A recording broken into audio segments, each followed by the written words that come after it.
remembers school RE lessons? Well, I remember my first year in secondary school. My report said weak in this subject. That's because I got 13%. And my dad wasn't very pleased because he thought my daughter is not weak in this subject.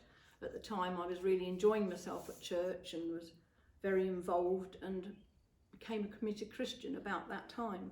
And my father sort of exploded and wrote something in my report book that was there forevermore, which was a bit embarrassing.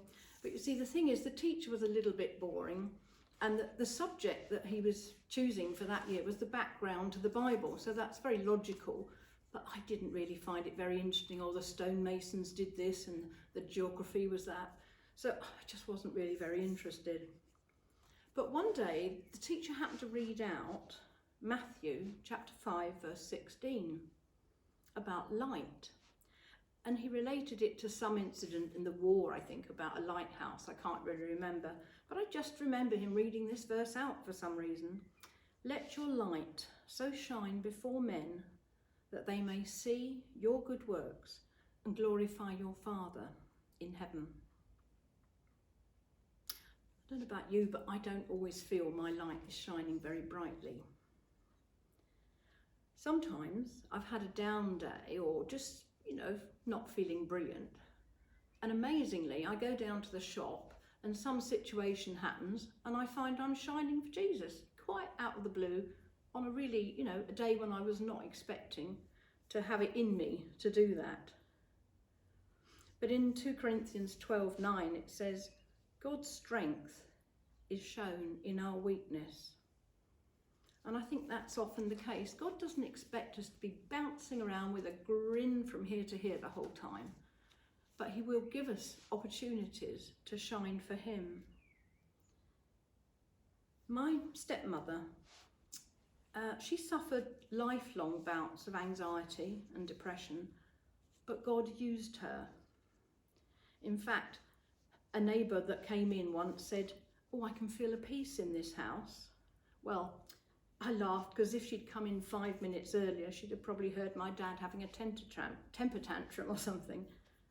But this neighbour went on to become a Christian, and actually she's still a good friend. But my mother wrote a book of poems because although she suffered with these mental health problems, God was her lifeline. And she wrote this book of poems, Sunlight and Shadows. And I'm going to read one of them out to you in a minute as a prayer. But I just want to remind you that even when you're feeling low, the light is still there. And it's amazing how that light will shine out to others. Even if you feel weak, God's light will shine out. So let's use this as a prayer. When all around is dark and grey, and things I do and things I say don't seem to show your mellow ray, Lord, don't let my light go out. When faith and hope are burning low, and thoughts are dulled and action slow, please show me the way to go, Lord, don't let my light go out.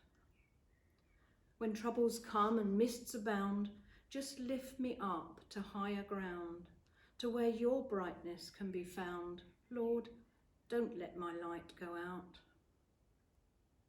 May others see your light in me, however poor and weak I be. Release your power and set them free, because your light still shines in me. Amen.